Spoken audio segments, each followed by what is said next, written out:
Fifaliana ho aiatrano tompoko ny manotra ny araba ho anareo rehetra mpanaraka fandarana teo afaka vai ianao. Arabaina ianareo ary amin'ny anaran'i Jesosy tsy mitsatra ny manonona ny fiadanana avy amin'ny Andriamanitra hoe ho aminareo rehetra ny tenako.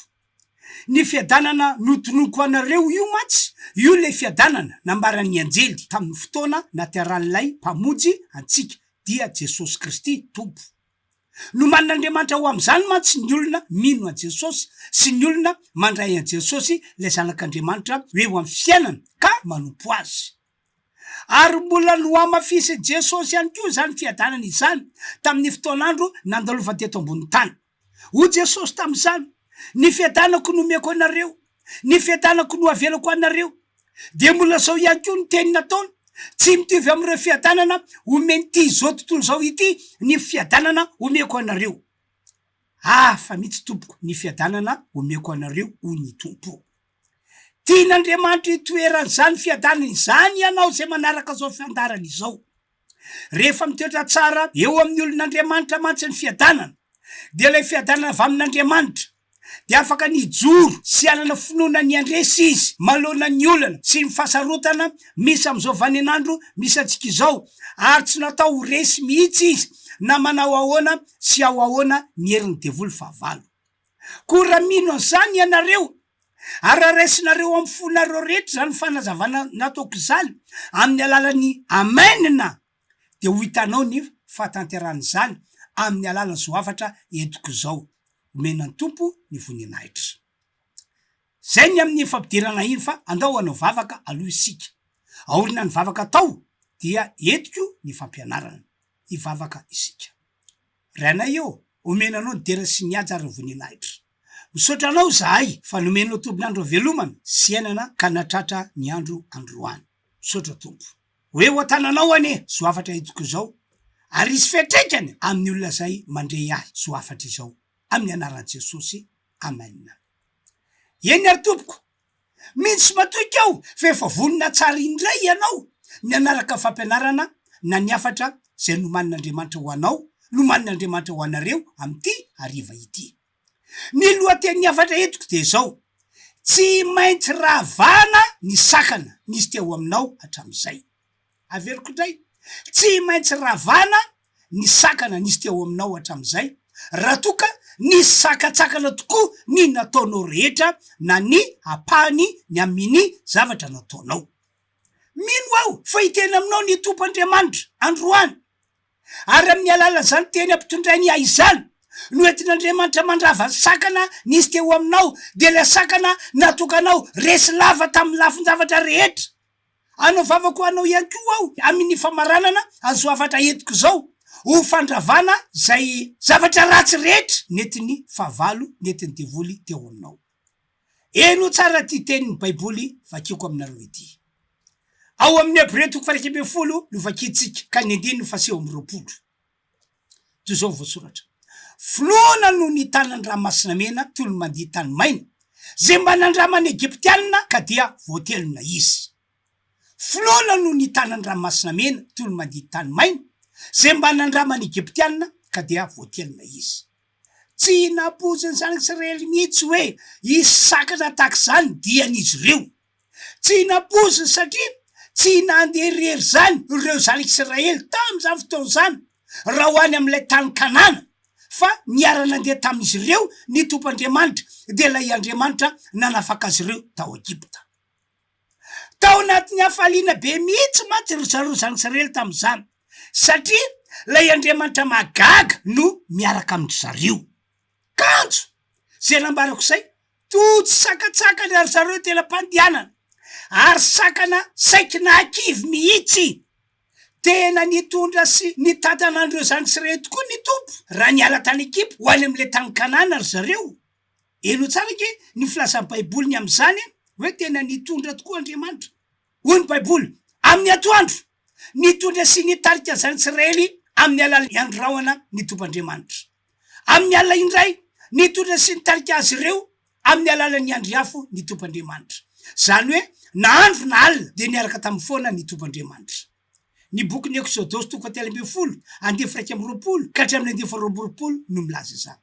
Kanefa zay nambarako zay zava-nisy nandalo sakatsakana foana ny zanak'Israely tamin'izany. Ry mpiaino malala, fiainana mety mitranga eo amintsika olon'Andriamanitra taranaka ankehitriny ihany koa ny toy izany. Na dia efa olon'Andriamanitra azy isika, eny na dia efa manao vavaka be azy isika araka fomba fiteny azy, tsy ampoziny fa mbola misy foana ny mpanao sakana, misy foana ny sakatsakana amin'ny zavatra atao. Maro amin'ny olon'Andriamanitra amin'izao vaninandro misy antsika zao eke no tena misety mihitsy no reo olana sy reo fasarotana misy eo aminy. Ny oza sy fanaratsy mpanao sakana no ambadiky reny rehetrarehetreny.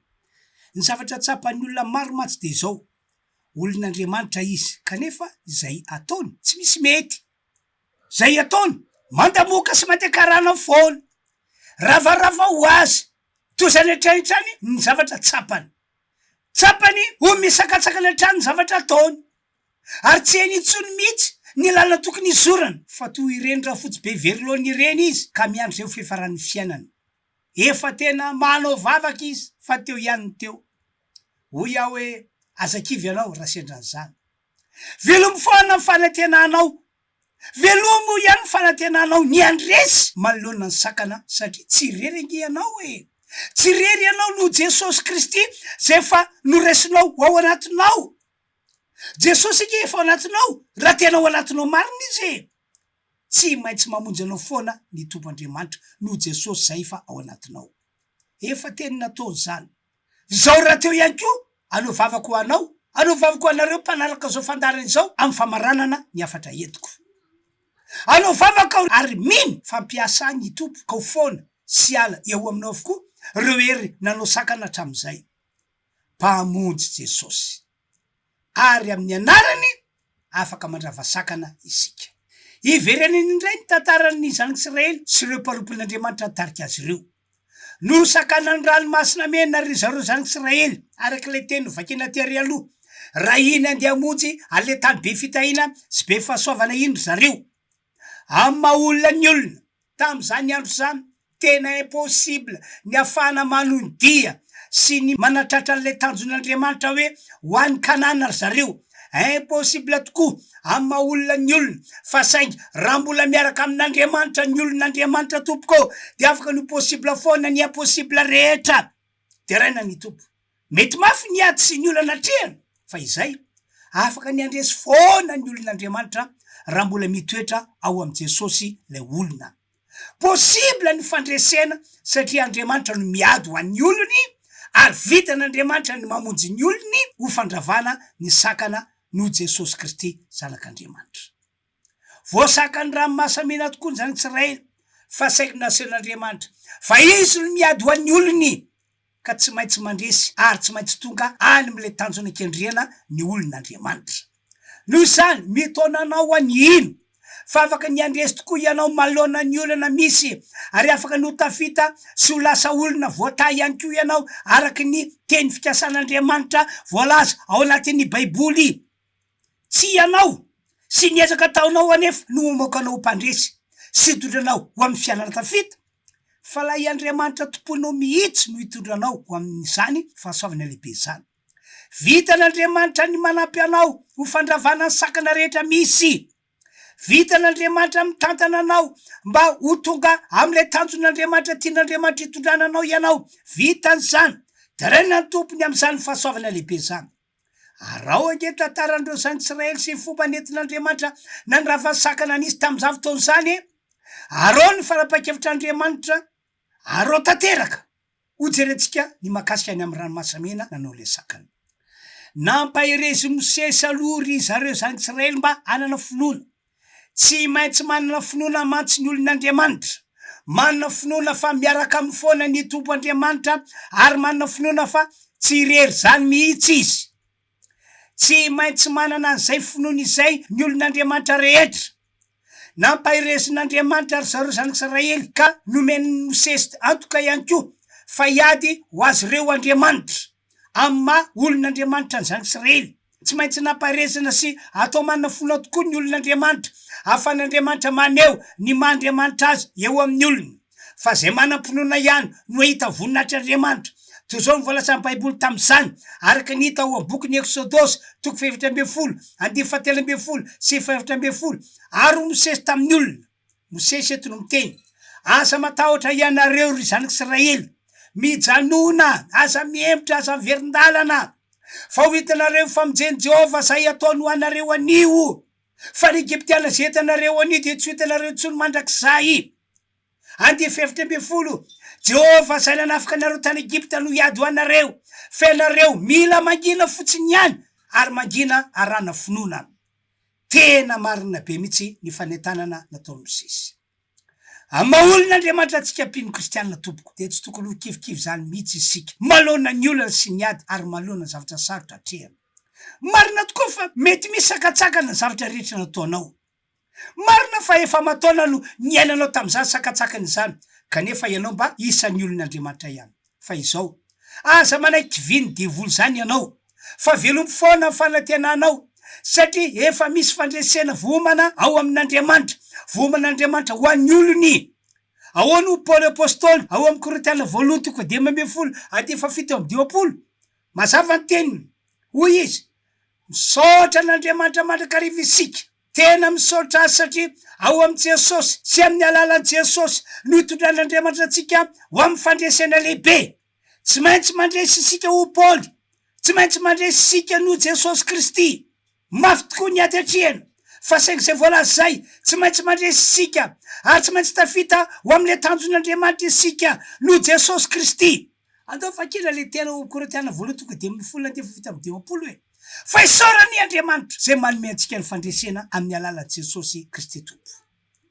Taorina fampahiresana tao Mosesy mpanompon'Andriamanitra azy dia niasa ilay Andriamanitra tsy to zay niaraka tamin'ireo zanak'Israely. Averiko indray fa niaraka tamin'ireo zanak'Israely foana Andriamanitra na dia nisy ary ny olona sy ny ady ary zavatra sarotra. Hoy izy ao amin'ny Exodosy toko 17:10 Andriamanitra no miteny eto: nahoana mitaraina amiko ianao ry Mosesy, lasa ho amin'ny zanak'Israely mba handroso izy. Zany hoe mba ahafahan'Andriamanitra mandray andraikitra, mba ahafahan'Andriamanitra mandrava ny sakana, dia nanentana azy ireo ny tompo'Andriamanitra mba handroso foana ho fanatratrarana an'ilay tanjona dia ny tany Kanana. Tsy azonareo atao mihitsy ho ny tompo'Andriamanitra ny mihemitra sy miverin-dalana na dia misy aza sakatsakana.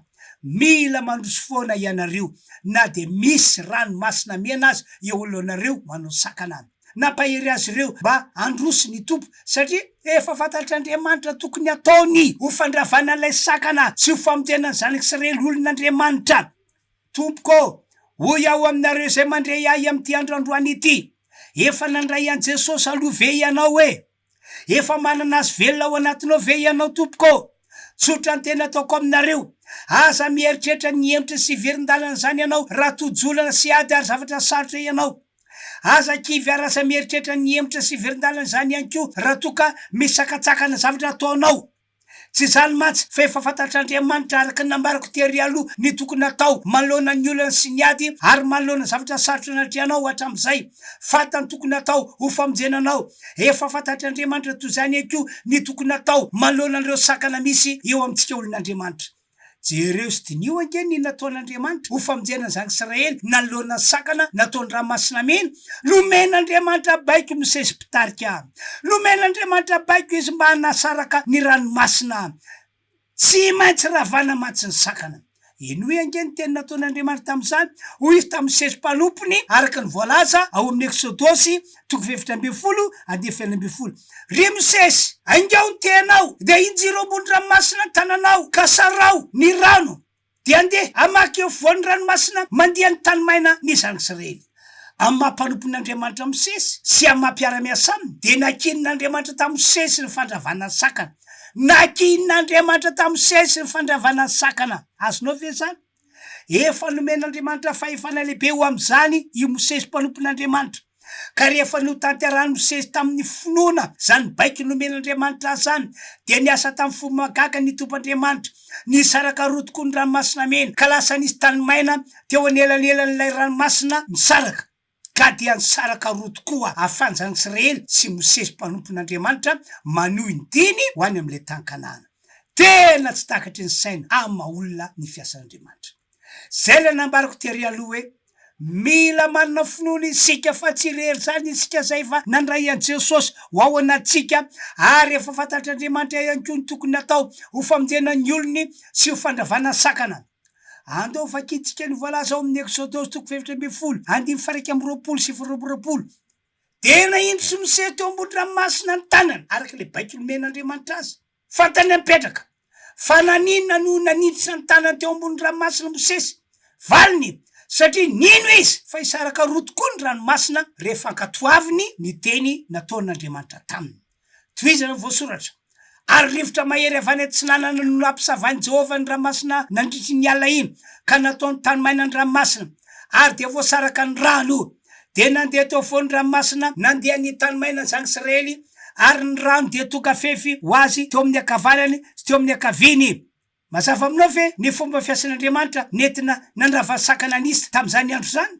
Ry mpiany malala mbola mafisiko amintsika fa efa fantatr'Andriamanitra tokony natao ho fandravana sakana satria an'Andriamanitra ny zany Israely zay notare Mosesy mpanompony fa ninany rasin'Andriamanitra tamin'izy ireo fotsiny dia ny finoana arana fankatoavana zay ihany. Ka rehefa nanana zany finoana zany Mosesy mpanompon'Andriamanitra sy ireo zany Israely olony dia naneo ny maha-Andriamanitra azy ny tompo ka nandefa rivotra mahery avy any Atsinanana izy entina mampisaraka an'le rano be ka dia nisaraka rotokoa ny rano ary afaka nanohy ny lalany makany amin'ilay tany tondra dronono sy tantely ry zareo zany Israely. Tahaka zany tompoko no tian'Andriamanitra hitondrananao manoloanandreo sakana amin'ny karazany mahazo anao. Aoka fantatsika tsara fa no Jesosy mendrika lovonjena sy atao tafitatra amin'ny farany ianao minoa zany tena ambarako zany ianao ary mino fandray ny andraikiny ho fandravana ny sakana misy eo aminao ny tomp'Andriamanitra anio ariva. Iatokely indray isika fanaraka hirairay aorina zany dia toizana fampahiresana sy ny afatra nataon'Andriamanitra ho anao ho antsika rehetra amin'ny voany. Samy tain'Andriamanitra nao anakaiky mafezana ho amin'ny somaty kivatsy maintsy mandresy iolanao io mandalo vetivety Jesosy miado antsika miado antsika Jesosy miado antsika minofatsy maintsy tafity namanakaiky mafezanao amin'ny somaty kivatsy maintsy mandresy iolanao io mandalo vetivety Jesosy miado antsika izy no miado antsika Jesosy miado antsika minofatsy maintsy tafity tsy maintsy mandresy tsy maintsy tafita any an-danitra no tantsika tsy maintsy mandresy tsy maintsy tafita any an-danitra no tantsika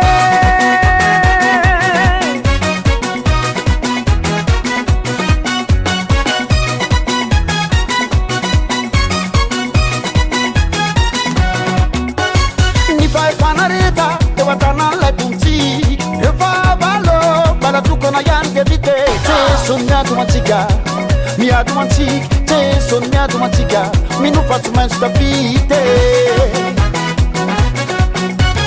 ny fahefanareta ny eo an-tanan'ilay tombotsika ny fahavalo bala tokana ihany dia vite Jesosy miado antsika izy no miado antsika Jesosy miado antsika minofatsy maintsy tafity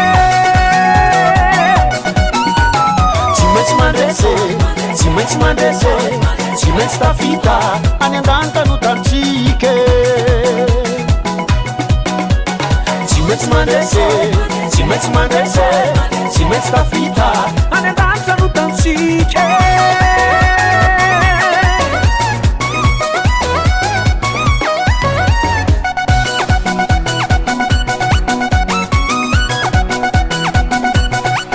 efa vita sedry ravansakane anao itere amboniny tanane ambonimboniny tanana amboniny tanane ambonimboniny tanana tanana fisiamanane ambonimboniny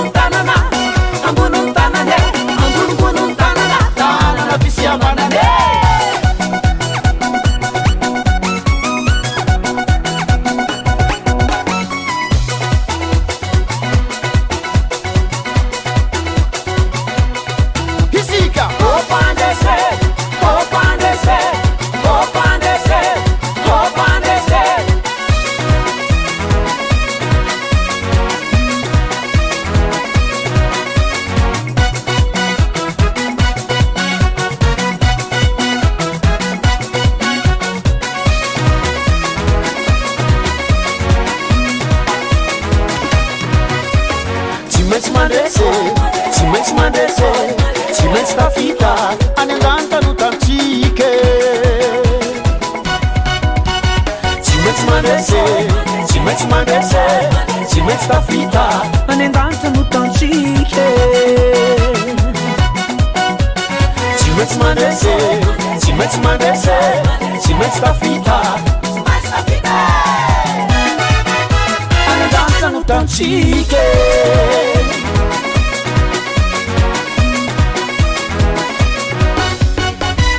enina tompoko misaotra teknisany isika no zay irana le fanteo zay oto izako avetrany azany fampianarana sarobidy amin'Andriamanitra isika olona indrindra fa isika zay fa nividin'Andriamanitra tamin'ny alalany ran Jesosy sarobidy amin'Andriamanitra isika ka tsy maintsy tanteran'Andriamanitra eo amintsika olona ny tanjony ohatra am'izany tian'Andriamanitra ho tafitatra amin'ny farany ianao mba hiaraka amin'i Jesosy mandrakizay tian'Andriamanitra ho tahina sy ho aminina amin'ny zavatra rehetra ataonao ianao mandritra fahavelomanao eto ambony tany tian'Andriamanitra ho tanteraka sy isogadina amintsika olony ny fahateteran'ilay fiananana nataon'Andriamanitra tamin'ny Abrahama makasika ny fitahin'Andriamanitra amin'ny lafin-javatra rehetra fa ankoatr'izany misy teny zay ao anaty baiboly fa nataon'Andriamanitra nahantra Jesosy Kristy zanany tamin'ny fotoana nandalova tety ambony tany mba tonga ny olona mino azy tsy hahantra intsony fa mba hanana ny ampy tian'Andriamanitra ho vavolombelony ny famarinany ny tenin'Andriamanitra isika zay manana Jesosy ny zava-misy anefa ty zao vitsy amin'ny olon'Andriamanitra kehitriny no matsapa ny famarinany zany eo amin'ny fiainana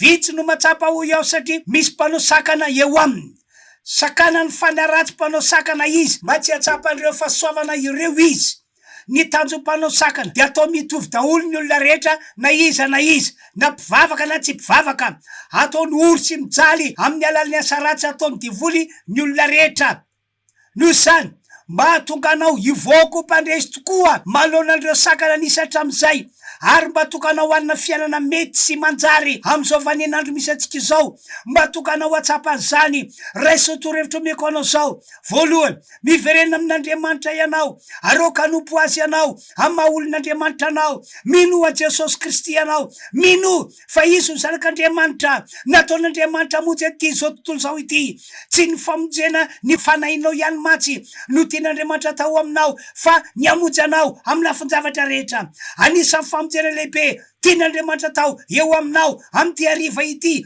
dia ny andrava andreo sakana nazo anao hatramin'izay hatramin'ny taloha matsy nefa nisy ny mpanao sakana tamin'ny andron'ireo zan'Israely tao ny ranomasina mena zay nanao sakana am'izao vaninandro misy atsika izao indray ao reo devoly manao sakanany ny olona mba tsy ho tafita fameloma-tena sakanany ny olona mba tsy hanana fiainana mety sy manjary sakanany devoly ny olona mba tsy hanana tokantrano valina sy mahafinaritra sakanany devoly ny olona mba tsy hatsangana tokantrano sakanany devoly ny olona mba tongan'le olona tsy hatsapa fanambinana sakanany ny olona mba tsy azo taranaka zay rehetra azo devoly sakanana de ataony daholo tompoko misaotra n'Andriamanitra ny visika fa azon'Andriamanitra vonjena ny fanahinao mba hanananao ny fiaina mandrakizay miaraka aminy ary azon'Andriamanitra vonjena ihany koa ho afaka am'ireo sakatsakana mazanao ianao fa saingy ny dingina tsy maintsy irosonao atongavanao am'izany le nambariko tery aloha miverena amin'Andriamanitra aloha ianao e minoa Jesosy zanak'Andriamanitra ianao ekeo amin'ny fonao matoly ny mampamonjy an Jesosy ka ome toerana ao anatinao izy dingina voaloha zay fanampin'izany miala amin'ny fomba ratsy sy ny toetra ratsy nazatranao hatramin'izay ota na fahotana matsy no ilazan'Andriamanitra andreo fomba sy toetra ratsy iainan'ny olona kanefa oko fantatsika tsara fa nisan'ny fitaovany devoly entiny manakana ny olona tsy ifandray amin'Andriamanitra ny ota sy ny fahotana zany voalaza amin'ny Isaia 29:1 sy ny 2 mazava-be mihitsy le tiany ao riavana malala raha tafaroso am'izay dika nambarako zay ianao azo antoka fa monjy anao malohana an'ireo sakana misy Andriamanitra ary vavaka fandravana sakana ataoko de ho amarin'Andriamanitra zany hoe ataony tanteraka zao matsy tsy miova ny fiasan'Andriamanitra tahaka ny nataony fandravana ny sakana nisy tamin'ireo zan'Israely no ataony ihany koa fandravana ny sakana misy eo aminao joro vavolombelona aminareo ao fa maro ihany reo olona miaina atao anatin'ny sakatsakana foana nanatona ity vehivavy ray ity ny olona teo aminy dia izy tsy mety mahazo taranaka ny taonany amin'io efa lehibe de rena tompo fa rehefa namonjy ny fotoam-pivavahana taonay fiangonana refy izy de ny tompo ny filony fa afaka ny anana taranaka foana izy no Jesosy ay efa noraisiny fa akoatr'izany tena tao amin'ny finoana fa ipetraka ao akibo ny zaza zay iriny taoriny fametrako tanana taminy ho fandravana ny sakana ny joro vavolombelona moa ty rem-pianakaviana ity fa tapabolina taorina ny vavaka nataoko azy de nipetraka tokoa ny zaza ary efa teraka somatsara izy am'izao mena tompo voninahitra ry mpiany malala mino aho fa zao no andro tompo anao andro entin'Andriamanitra mamonjy sy mandrava ny sakana rehetra nisy teo aminao noho zany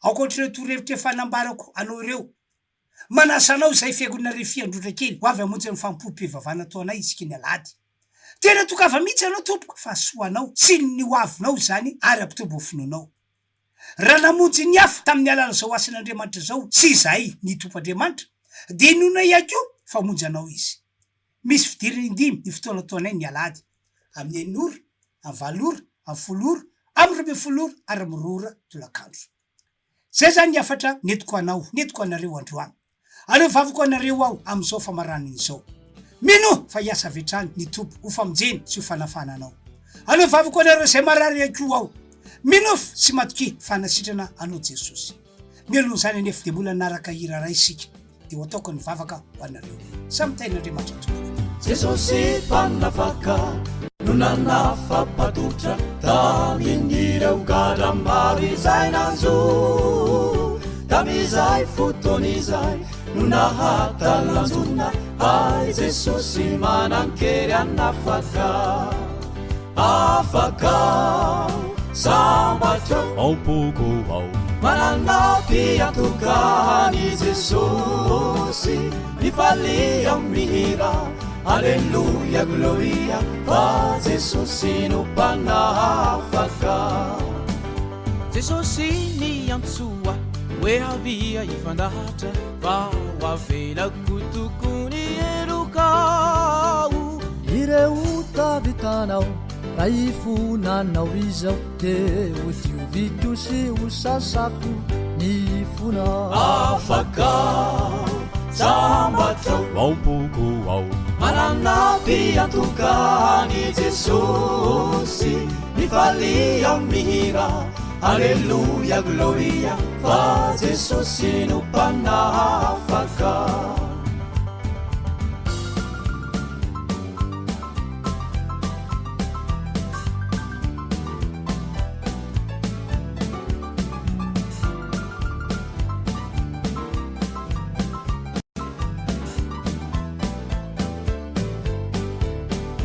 Maruveni ulanao benite pitiminao sasatani tuluna dilavizao itimisy lalana zay mitondra fenana raison Jesosy de ho afaka ianao afaka sambatra ampoko ao mananapi atokany Jesosy nifalia mihira Alleluia, gloria, fa Jesosy no panafaka Jesosy ni amtsua we avia ifandahatra fa wavela kutukuni elukau eny ary tompoko zay zany ny afatra netiko andrao fa deo ivavaka atsika tompoko ry tompoandriamanitra rany malala rany masina amin'ny anaran'i Jesosy resiko fahefana zay fanomenao ahy ravako amin'ny anaran'i Jesosy ro sakana rehetra nisy tamin'ireo olona zay nandre ny afatra netiko androany